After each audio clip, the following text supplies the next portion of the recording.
Hello everyone, welcome back to my YouTube channel. आज हम करने वाले हैं अपनी class 9 new English NCERT Kaveri का chapter number 2 the pot maker का राइटिंग सेक्शन। हम लोगों ने क्वेश्चन आंसर्स कवर कर लिए हैं और मैंने आपसे कहा था कि मैं राइटिंग सेक्शंस अलग से करवाऊंगी। जो आपके दो चैप्टर है ये द पॉट मेकर, इसमें और इसके बाद जो अगली पोएम है honouring our vocations gift of grace वाली, दोनों के राइटिंग सेक्शन हम एक ही वीडियो में कवर करने वाले हैं। आज की जो फर्स्ट आपका चैप्टर है द पॉट मेकर, इसमें आपका जो राइटिंग सेक्शन है वो है रिफ्लेक्टिव राइटिंग। ठीक है, मैं आपको ना नोट्स भी दूंगी कि क्या होता है रिफ्लेक्टिव राइटिंग, किसको कैसे लिखना चाहिए। प्लस मैं आपको ये भी बताऊंगी कि उस वाले जो क्वेश्चन पर्टिकुलर क्वेश्चन आपको गिवन है उसका आंसर कैसे आप फ्रेम कर सकते हो। ठीक है, लेकिन इसका मतलब ये नहीं है कि आप अपने आप आंसर्स नहीं लिखेंगे। आपको अपने आप भी उस क्वेश्चन को पढ़ के अपना आंसर ज़रूर लिखना है।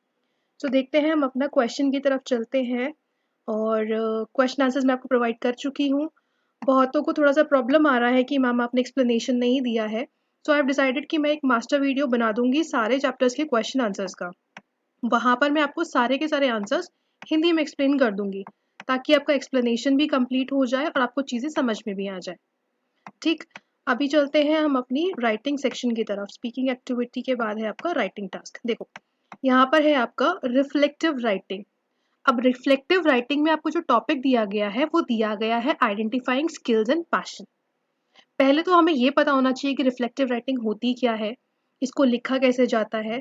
पहले हम उस तरफ चलते हैं। ये देखो, ये है आपका रिफ्लेक्टिव राइटिंग। आप चाहो तो उसका नोट्स ले लेना, ठीक है, आप लिख लेना ताकि आपको ये चीज़ें हमेशा याद रहे। पहला है मीनिंग ऑफ रिफ्लेक्टिव राइटिंग।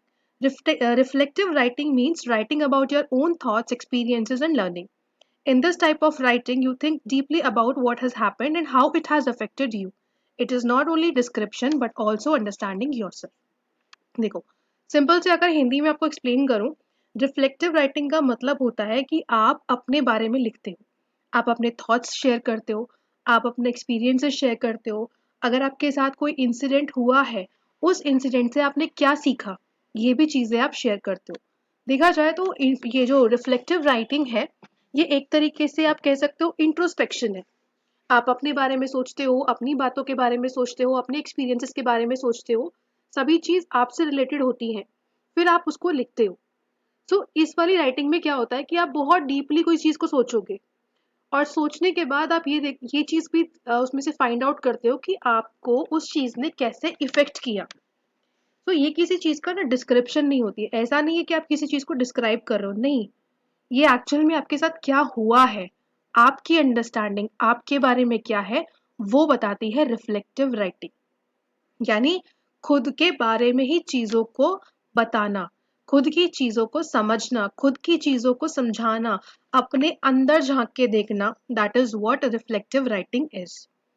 अब सेकंड है कि पर्पस ऑफ रिफ्लेक्टिव राइटिंग। ठीक है, रिफ्लेक्टिव राइटिंग तो हम समझ गए क्या होती है, लेकिन इसका मेन पर्पस क्या है। The main purpose of reflective writing is self improvement. हम इंट्रोस्पेक्शन क्यों करते हैं?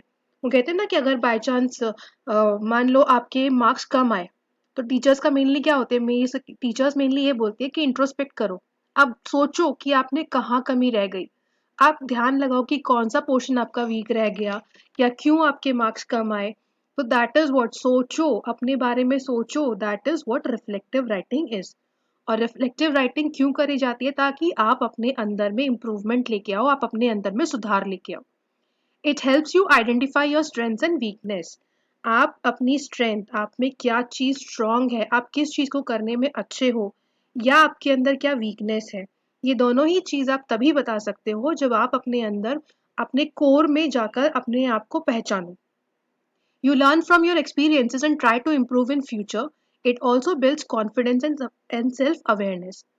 तो जो आपके साथ कोई कुछ हुआ है, कोई कांड हुआ है, कोई किस्सा हुआ है, आप उससे क्या करो, आप उस चीज़ों से सीखो, अपने आप को इम्प्रूव करने की कोशिश करो। और इससे क्या होगा, इससे आपका सेल्फ कॉन्फिडेंस बनेगा और अपने आप में आप सेल्फ अवेयर होंगे। ठीक है, यहाँ तक आपको समझ में आ गया कि रिफ्लेक्टिव राइटिंग क्या होती है? अपने बारे में चीज़ें लिखना, अपने बारे में चीज़ें सोचना, अपनी कमियाँ, अपनी खूबियाँ, अपनी चीज़ें, अपना किस इंसिडेंट ने आपके ऊपर क्या इफेक्ट डाला है, all it's all about you. है ना। सब कुछ ये आपके बारे में, सब आपके बारे में आपके आसपास घूमता रहता है। और इसका मेन पर्पस होता है कि आप अपने आप में इम्प्रूवमेंट लेके आओ, आप अपने आप अपना फ्यूचर इम्प्रूव कर सको, आप अपने एक्सपीरियंस से सीख सको, आपका सेल्फ कॉन्फिडेंस बने, आप अपने आप में सेल्फ अवेयर रहो। अब मेन चीज जो इसमें होती है वो होती है पर्सनल नेचर। देखो मैंने कहा ना कि हर चीज आपके अगेंस्ट, आपके मतलब आपके इर्द गिर्द होती है। इट्स ऑल अबाउट यू, यानी इट्स ऑल अबाउट आई। आई मतलब आई, मी, माई, माइन, है ना। तो ये सारी चीजें, तो ये क्या होता है इसमें, हमेशा फर्स्ट पर्सन का यूज होता है, यानी आई, मी एंड माई का।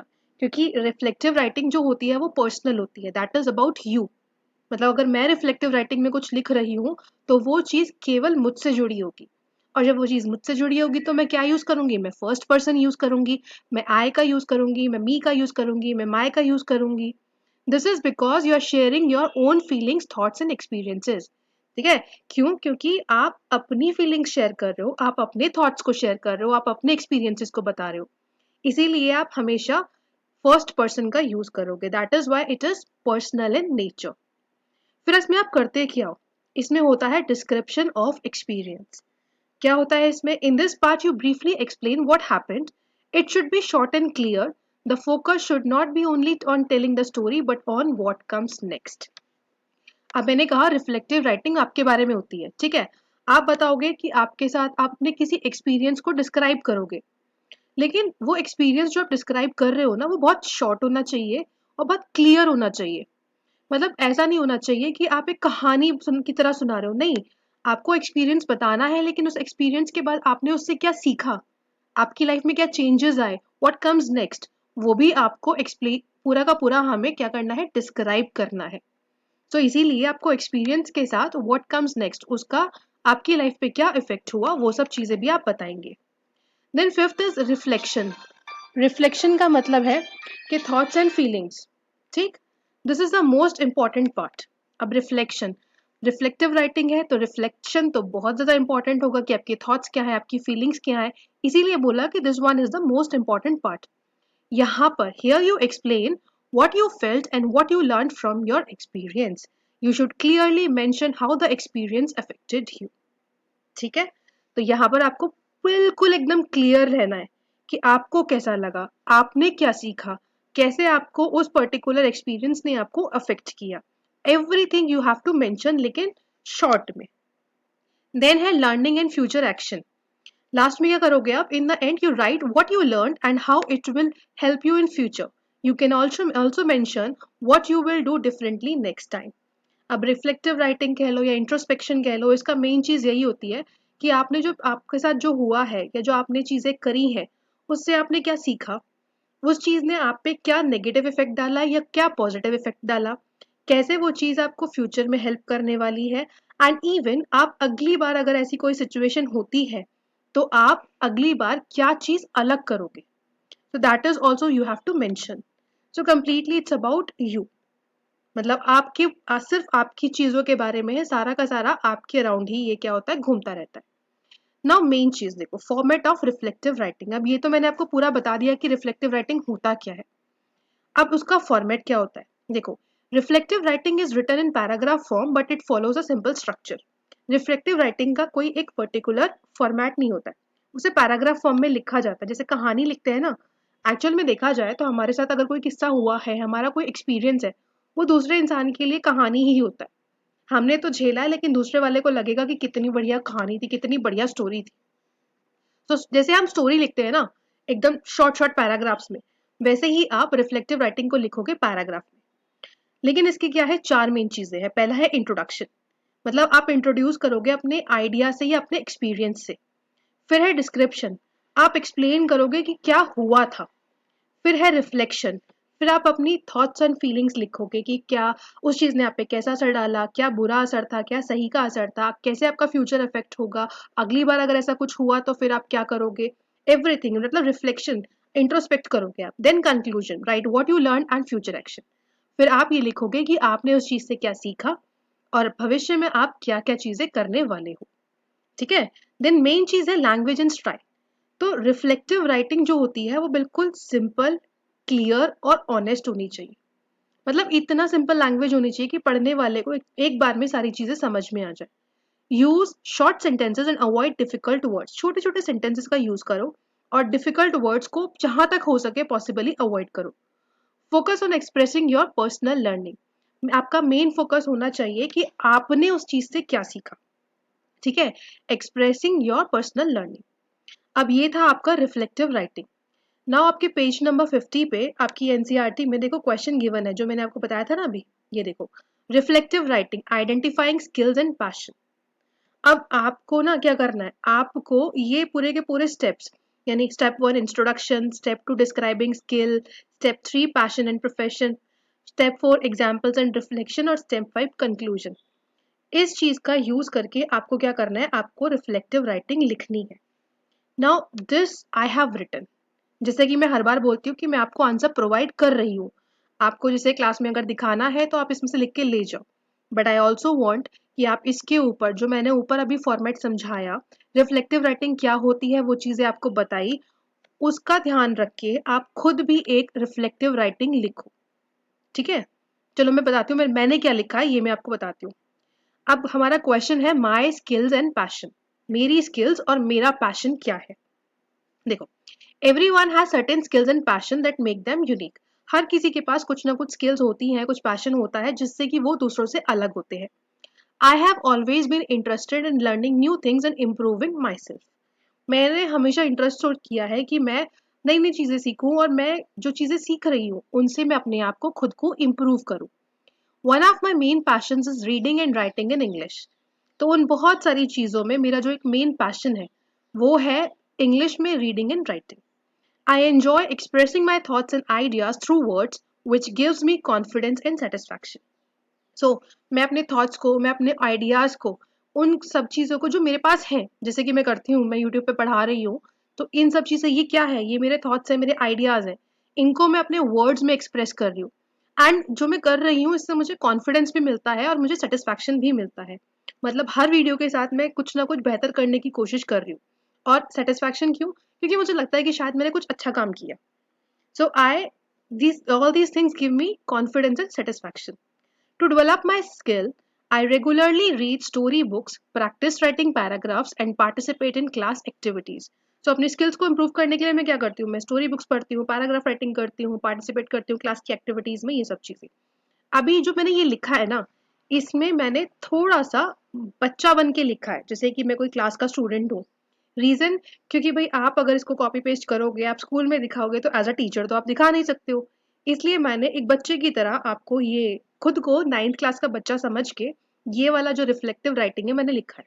ठीक है, I also try to learn new vocabulary and use it in my daily conversation.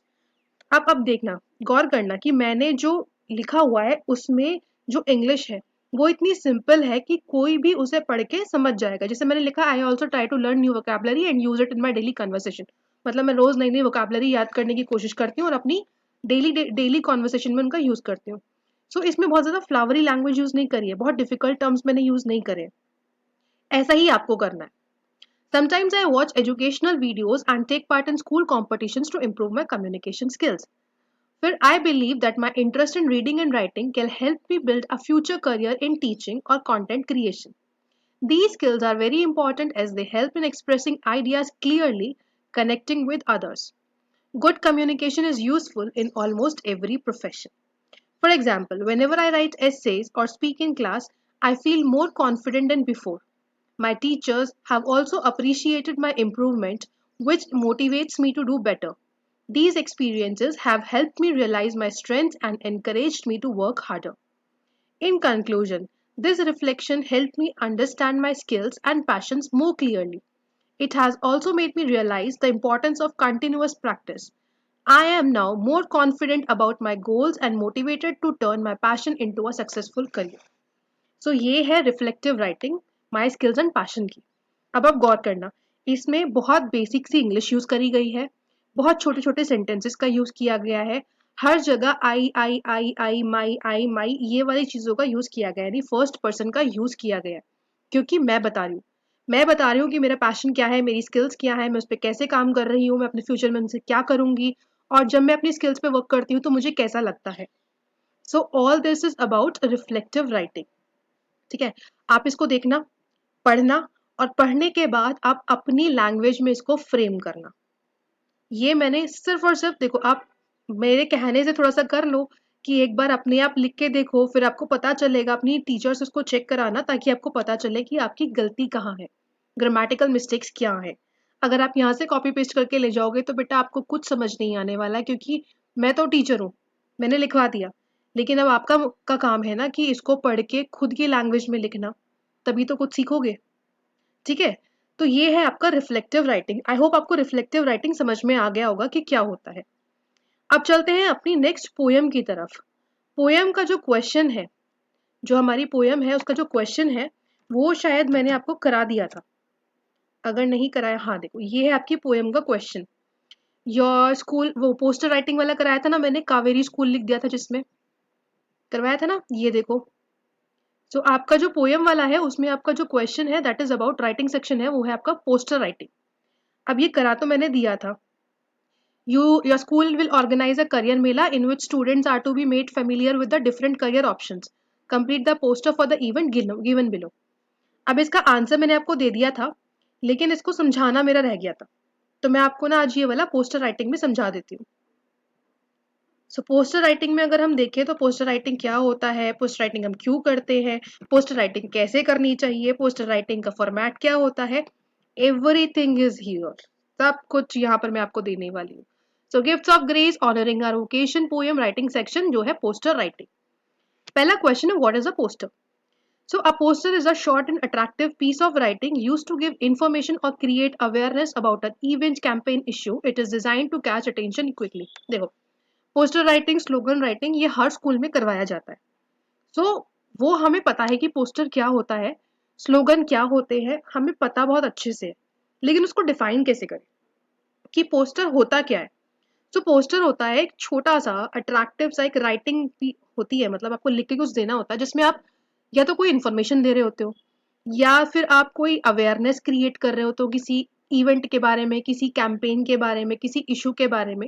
Basically poster writing में आप कुछ ना कुछ इंफॉर्मेशन दे रहे होते हो, चाहे फिर वो किसी इवेंट के बारे में हो, किसी कैंपेन के बारे में हो, या कोई सोशल इशू उठा रहे हो आप। वो जो आप पीस ऑफ इंफॉर्मेशन दे रहे हो, it is design to catch attention quickly. वो इतना छोटा, इतना अट्रैक्टिव होता है कि एक नजर पड़ते ही आपको समझ में आ जाएगा कि आखिर है क्या ये। वो एक पैराग्राफ, शॉर्ट स्टोरी या एसे की तरह लेंदी नहीं होता है। मैक्सिमम 50 वर्ड्स, 50 वर्ड में आपका पोस्टर खत्म। ठीक है, अब पर्पस क्या है पोस्टर राइटिंग का। The main purpose of a poster is to inform people and attract them. It can be used for events, advertisement, awareness campaigns और school activities. So main purpose क्या होता है, देखो, या तो लोगों को इन्फॉर्म करना, या उनको अट्रैक्ट करना, या उनको किसी चीज की जानकारी देना। अब उसे तो आप एडवर्टीजमेंट के फॉर्म में भी दे सकते हो, स्कूल में कोई एक्टिविटी हो रही है उसके बारे में बता सकते हो, किसी चीज का अवेयरनेस कैंपेन भी कर सकते हो।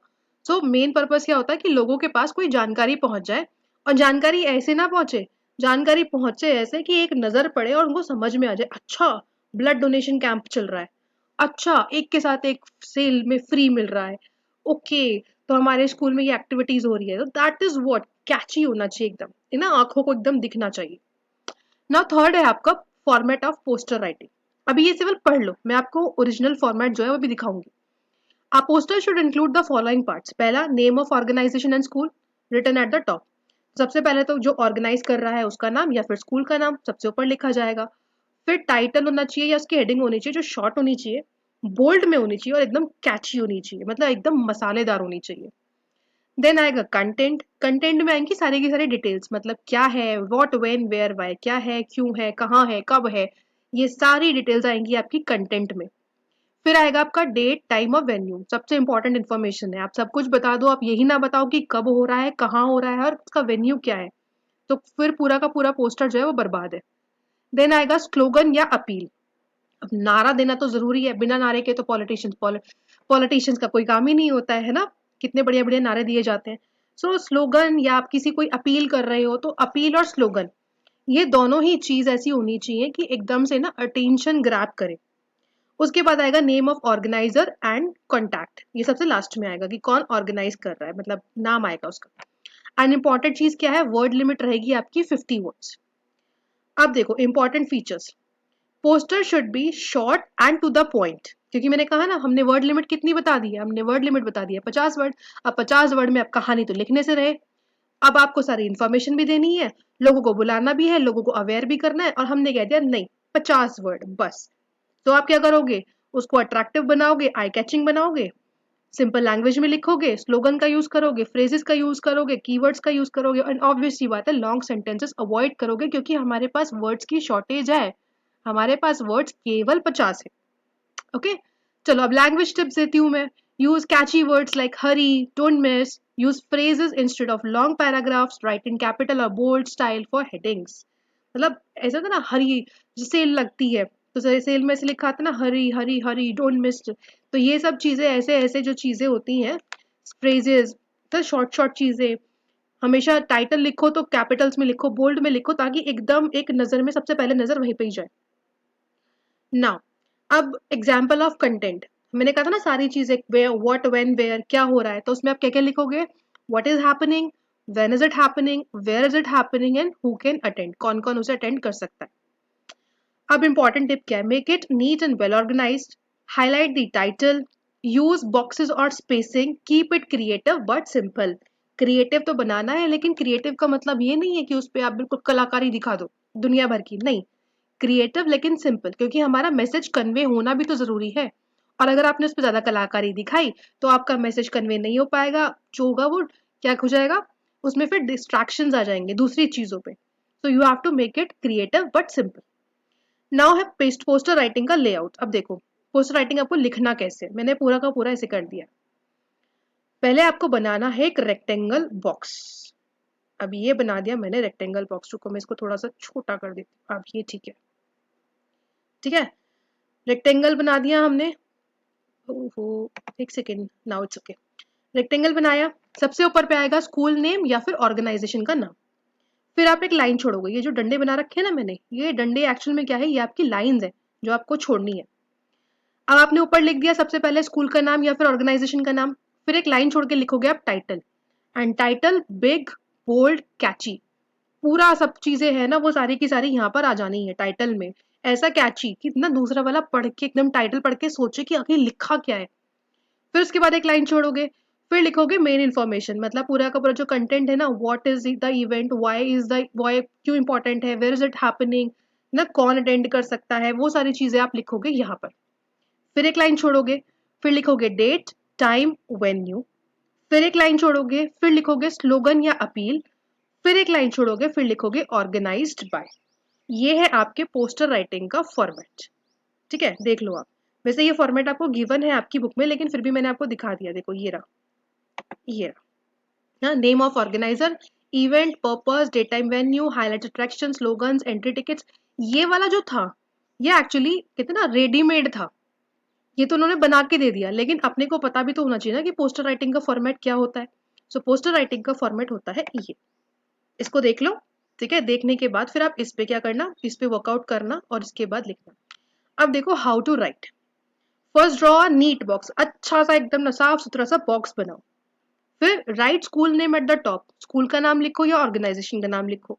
Then make the title big and attractive, मतलब बिग का मतलब ये नहीं लंबा, ना ना ना, थोड़ा बड़ा साइज में। देन बोल्ड एंड अट्रैक्टिव, ठीक है, write 2-3 points only, no longer paragraph. फिर आप उसकी जो इन्फॉर्मेशन है, व्हाट, व्हाई, व्हेन, वेयर, वो सारा का सारा आप लिखो, बहुत कम पॉइंट में सारा का सारा आपको इन्फॉर्मेशन दे देनी है। Then add time, date, venue clearly, और उसके बाद क्या करो, एंड विद अ स्लोगन, और लास्ट में लिख दो ऑर्गेनाइज्ड बाय, कौन ऑर्गेनाइज कर रहा है वो भी आपको लिखना है। ठीक है, जैसे यहाँ पर है ये वाला पूरा का पूरा। इसका आंसर्स मैं आपको दे चुकी थी, लेकिन फिर भी एक्सप्लेनेशन रह रही थी। सो यहाँ पर हमने चैप्टर 2 की reflective writing plus poster making दोनों की मैंने आपको एक्सप्लेनेशन भी दे दी है, मैंने आपको उसके क्वेश्चंस के आंसर्स भी दे दिए हैं, और आई होप आपको ना ये चीजें समझ में आ रही होंगी। बाकी अभी मेरे पास कुछ कमेंट आए थे कि जो मैंने आंसर्स बताए हैं चैप्टर्स के, वो बहुत सारे बच्चों को समझ में नहीं आ रहे हैं, समझ इन द सेंस कि वो चाहते हैं कि मैं उनको एक्सप्लेन करूं। So what I have decided कि मैं सारे के सारे चैप्टर्स के क्वेश्चन आंसर्स एक बार में हिंदी में एक्सप्लेन करूंगी, जिसका मैं एक मास्टर वीडियो बना दूंगी, थोड़ा लेंदी हो जाएगा लेकिन कोई बात नहीं। जिसको समझना हो वो वाला वीडियो देख लेना, जिसको नहीं समझना हो वो जो मैंने क्वेश्चन आंसर्स वाले वीडियोस डाल रखे हैं उसमें से क्वेश्चन आंसर्स कर लेना। ठीक है, दोनों ही चीजों में आपका फायदा हो जाएगा, समझ में भी आ जाएंगे और आंसर्स तो आपके पास हैं ही ऑलरेडी।